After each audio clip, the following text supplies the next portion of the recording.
Kotekar robbery ಕೇಸ್ನಲ್ಲಿ ತನಿಖೆ ಈಗ ತೀವ್ರಗೊಂಡಿದೆ. ಬ್ಯಾಂಕ್ ದರೋಡೆಯಲ್ಲಿ ಕನ್ನಡ ಮಾತನಾಡಿದ್ದು ಯಾರು ಅನ್ನೋದೇ ಈಗ ಯಕ್ಷ ಪ್ರಶ್ನೆಯಾಗಿದೆ. ಯಾಕಂದರೆ ಅವತ್ತು ದರೋಡೆ ನಡೆದಂಥ ಸಂದರ್ಭದಲ್ಲಿ ಕನ್ನಡ ಮಾತನಾಡಿದ್ರು ಅಂದಿದ್ರು. ಹಾಗಾಗಿ ಅವರು ಯಾರು ಅನ್ನೋದು ಇನ್ನೂ ಕೂಡ ಗೊತ್ತಾಗ್ತಾ ಇಲ್ಲ.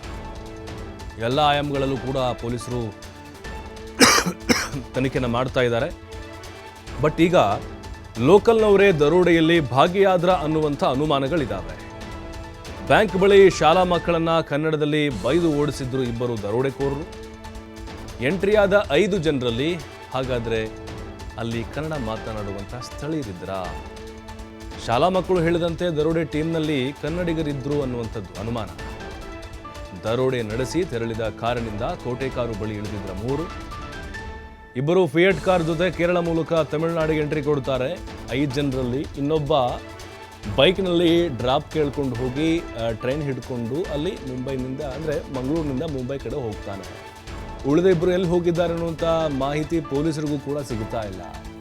ಮುಂಬೈ ಮತ್ತು ತಮಿಳುನಾಡಿನ ದರೋಡೆಕೋರರ ಟೀಮ್ನಲ್ಲಿ ಕನ್ನಡಿಗರಿದ್ದಾರ ಅಂದರೆ ಕೋಟೆಕಾರು ಬಳಿ ಇಳಿದು ಎಲ್ಲಿಗೆ ಹೋದ್ರು ಅನ್ನುವಂಥ ಮಾಹಿತಿನೂ ಕೂಡ ಸಿಗ್ತಾ ಇಲ್ಲ. ಈಗ ಪೊಲೀಸರು ಕೂಡ ಎಲ್ಲ ಆಯಾಮಗಳಲ್ಲಿ ತನಿಖೆಯನ್ನು ಮಾಡ್ತಾ ಇದ್ದಾರೆ. ನೋಡಿ, 5 ಜನ ಬಂದಿದ್ದು ಅವ್ರ ಕಾರಲ್ಲಿ, ಫಿಯಟ್ ಕಾರ್ನಲ್ಲಿ. ಸಿ ಸಿ ಕ್ಯಾಮ್ರಾದಲ್ಲೂ ಕೂಡ ಬಹಳ ಕ್ಲಿಯರಾಗಿ ಗೊತ್ತಾಗಿತ್ತು. ಒಬ್ಬ ಒಳಗಡೆ ಇದ್ದ. 4 ಜನ ಒಳಗಡೆ ಎಂಟ್ರಿ ಕೊಟ್ಟಿರ್ತಾರೆ. ಅದರಲ್ಲಿ ಇಬ್ಬರು ಕನ್ನಡ ಮಾತನಾಡಿದರು.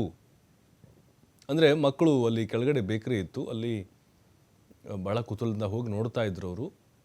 ಆ ಸಂದರ್ಭದಲ್ಲಿ ಇಬ್ಬರು ಬೈದು ಕಳಿಸಿದ್ರು, ಹೋಗ್ರೋ ಅಂತೇಳಿ. ಅದು ಮಂಗಳೂರ ಸ್ಲ್ಯಾಂಗಲ್ಲಿತ್ತು ಅನ್ನುವಂಥ ಮಾಹಿತಿ. ಹಾಗಾಗಿ ಯಾರು ಆ ಸ್ಥಳೀಯರು? ಅವರ ಸಹಕಾರದಿಂದಲೇ ಈ ಒಂದು ಬ್ಯಾಂಕ್ ದರೋಡೆಯನ್ನು ಮಾಡಿದ್ರ ಈ ನಟೋರಿಯಸ್ ಗ್ಯಾಂಗ್ನವರು? ಯಾಕಂದರೆ ಇಲ್ಲಿವರೆಗೂ ಪತ್ತೆ ಇಲ್ಲ ಎಲ್ಲಿ ಹೋದರು ಅಂತೇಳಿ.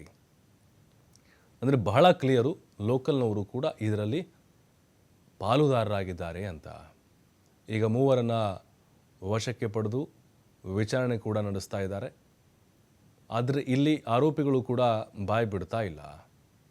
ಅವರು ಗೊತ್ತಾದರು ಅಂತ ಹೇಳಿದರೆ ಖಂಡಿತವಾಗ್ಲೂ ಇದರಲ್ಲಿ ಯಾರು ಶಾಮೀಲಾಗಿದ್ದಾರೆ ಅನ್ನೋದು ಹೊರಗಡೆ ಬರುತ್ತೆ. ಯಾಕಂದರೆ ಅನುಮಾನಗಳಿರೋದು ಅಲ್ಲಿಯ ಬ್ಯಾಂಕ್ನವ್ರು ಯಾರೋ ಇವ್ರು ಹೇಳಿ ಮಾಡಿಸಿರ್ಬೋದು ಅಂತ, ಅವ್ರದ್ದೇ ಕೈವಾಡ ಇರ್ಬೋದು ಅಂತ, ಹೀಗೆ ಪ್ರಶ್ನೆಗಳು ಸಹಜವಾಗಿ ಇದ್ದೇ ಇದ್ದಾವೆ. ಈಗ ಲೋಕಲ್ನವ್ರು ಯಾರು ಅನ್ನೋದು ಗೊತ್ತಾಗಬೇಕು. ಜೊತೆಗೆ ಅವರು ಇವರಿಗೆ ಯಾವ ಥರ ಸಹಕಾರ ಕೊಟ್ಟರು ಅನ್ನೋದು ತನಿಖೆಯಿಂದ ತಿಳಿದು ಬರಬೇಕು.